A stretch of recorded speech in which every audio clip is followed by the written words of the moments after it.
Ден 8, no ганджа. Хора, днеска е много хубав ден в сравнение с вчера.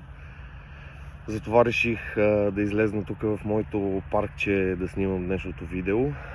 Не държа телефона, защото е много студено и направо ръцете ми треперят и видеото прави така. Затова тук съм ви поставил на някаква си работа, не мога да я опиша, в паркчето. Както ви казах, много добре се чувствам в сравнение с вчера.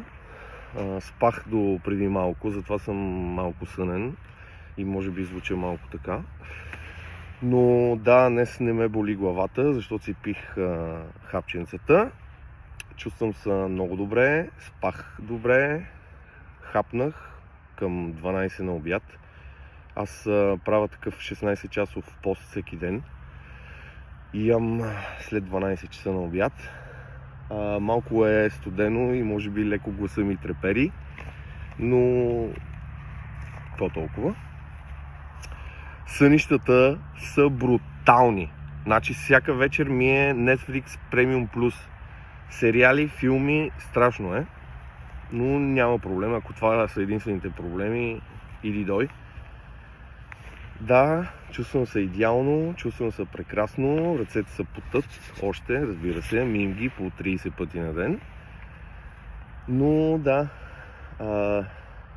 живота е прекрасен, не ме боли главата, което е най-важното.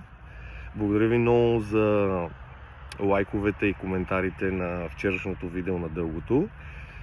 Не беше лесно да се отворя по този начин и да споделя точно с такива подробности за моята ситуация, но реално това е пътя.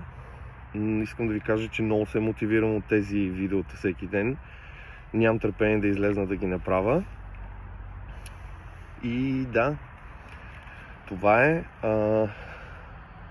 Не знам какво друго да ви кажа. Чувствам се идеално, което е най-важното. И ако имате някакви идеи за...